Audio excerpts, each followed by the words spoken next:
Hello, and welcome back to Viewer's Choice 2013 The Real People's Power. Hey, yo!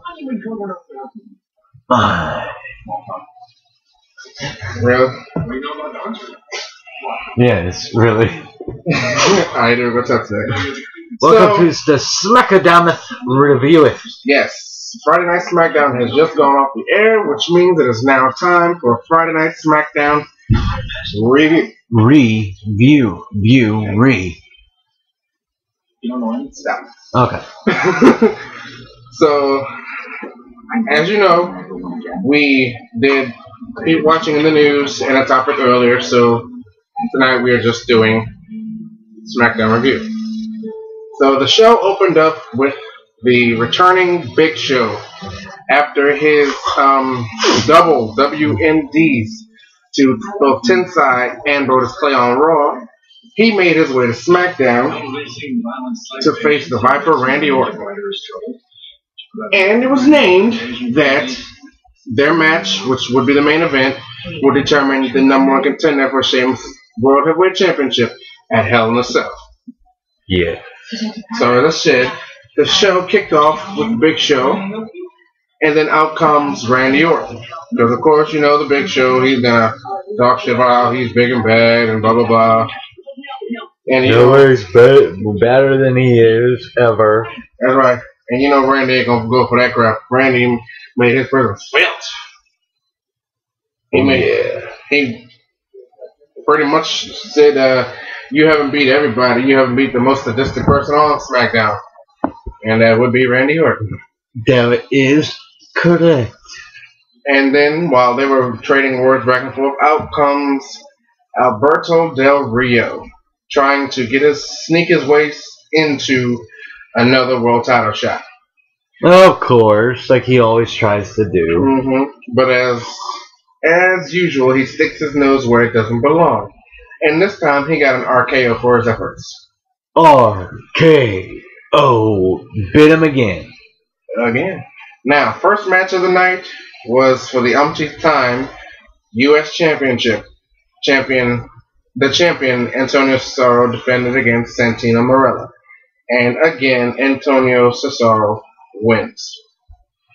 Look, Santino just needs to go back to Italy and just quit.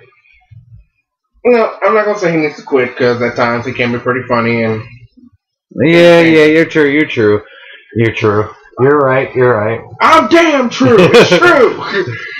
But I will say this.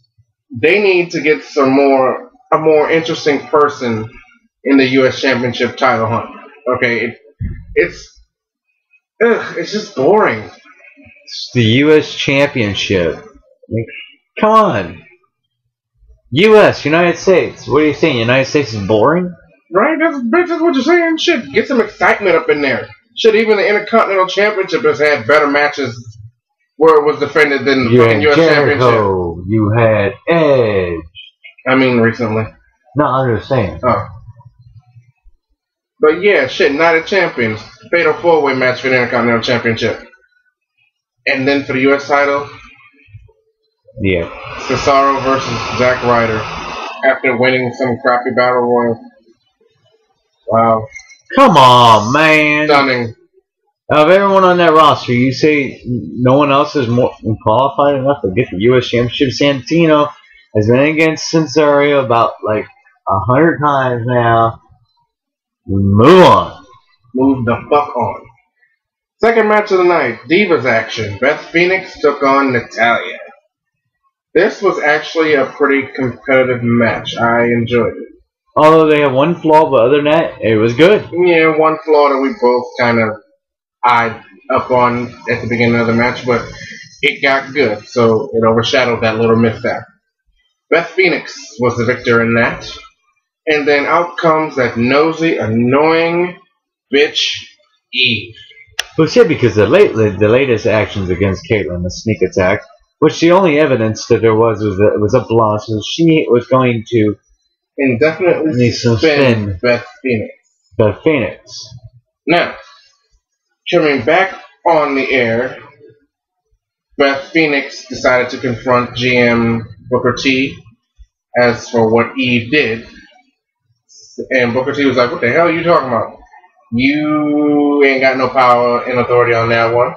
And he reversed Eve's decision on suspending Beth Phoenix.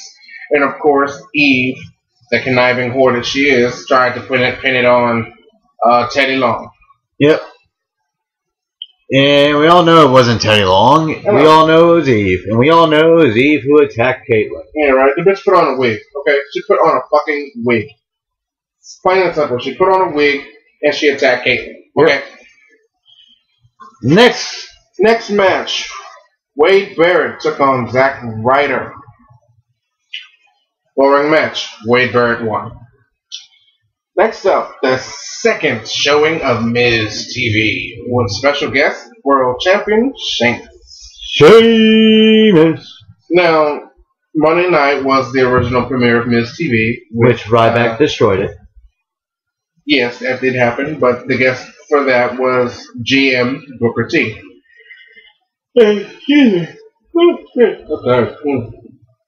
And we all, if you saw Raw, you saw how The Miz was pretty much being a dick towards Booker T every time he tried to talk. So that is exactly what Sheamus did to Miz in return. Every time The Miz opened his mouth to say something, he would snatch the microphone from his face and be like, "Speak." It was funny. So then, Miz starts talking shit, of course. Pisses off Sheamus. And then out comes Dolph Ziggler. And that's loud enough. Nobody else matters at the end of the Hell in a Cell because I will be the world champion. Dude, how many times have you really tried to cash that in when you thought Sheamus was down? And how many times were you about to get your head kicked in, you ran out of the ring, grabbed your briefcase, or like a little punk? Now, I believe once you hand that briefcase to the ref, it's a done deal. Exactly. Once it leaves your hand, you cashed it in. At least that's how it was in the beginning. Yeah. The moment they gave it to the ref, that was it. That was it. You cashed it in. And of course, who didn't see this coming? A fight broke out. And they both tried to jump Sheamus, and Sheamus flicked him around like a couple of fucking flies. It was quite comical. Very. Next up, Booker T announced a tag team tournament to determine the number one contenders for the World Tag Team titles at Hell in a Cell. So, first match up for that was the Usos taking on the newly formed, quote-unquote, Rhodes Scholars, which is Cody Rhodes and Damian Sandow. Right.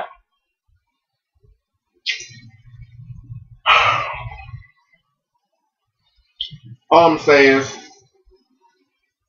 the tag team division has really gone down south. Oh, I already told you that. I knew that. I just wanted to re-clarify. I miss teams like the Dudley Boys, New Age Outlaws, Edge and Christian. Edge and Christian. Triple H. Even the Hardys were a great tag match. I thought I said the Hardys. No, you didn't say the Hardys. You said Dudley Boys. I thought I said the Hardys. No, you said Dudley Boys and the Outlaws. I was thinking Hardys. Yeah, but I never said it. Okay. Let's see, who else was a good team? The Acolytes, APA. Yeah, I mean, this was when shit was entertaining. Yes, but now the tag team division is pretty boring. I would have to agree. So yeah, winners for the first round were Cody Rhodes and Damian Sandow. Whoa-ho. Next up was, I gotta say, Ryback's biggest challenge yet. In Prince Albert. Oh, I'm sorry, Tensai. It was pretty much a back and forth match. They were beating the fuck out of each other. And yeah. Who won? Ryback won. He fucking flattened Tensai. I think Ryback should get a shot soon. Shot at what? Any title. Give him the U.S. Championship. Right. Make him the U.S. champion. Nobody else is going to take it from him. No, I don't want it. Come on. CM Punk didn't want none of him. Philip didn't want none. Now, as SmackDown was going off the air after that match, Randy Orton was making his way towards the entranceway for the main event. And then he was attacked by Alberto Del Rio, basically injuring his ribs and shit like that.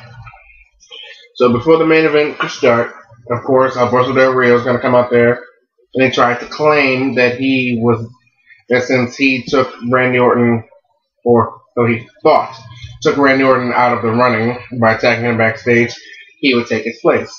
And then out of nowhere, Randy Orton comes out and whoops his ass, and boom. You have your original main event, Randy Orton versus Big Show. Even though he was injured, it was still a pretty back and forth match. Randy, he mustered it up and struck down the Big Show with an RKO. He went for the 1, 2, 3 and was 1, 2. Push the fuck off. Push the fuck off. Ooh. Excuse me. And then he went for the punt. Got caught with a choke slam. Yep. He kicked out. The Viper kicked out of the choke slam, only to get yanked by the throat, picked up, and slammed again. Now, mind you, through the match, he had injured ribs, and the Big Show was targeting injured ribs, and you know when you have injured ribs that you definitely can't pull out your best moves. True. But I think by winning the match, the Big Show, he has claimed his #1 contendership. He did it without cheating. True. Again, why would he need to cheat? Exactly. He's the Big Show. But I believe at Hell in a Cell, he's going to lose his head. That's my prediction on that one. Well, he's going to lose it. He's going to get that bitch kicked clean the fuck off. So, yes, Big Show is the #1 contender for Sheamus' World Heavyweight Championship at Hell in a Cell. So, all in all, what do you give tonight's Friday Night Smackdown?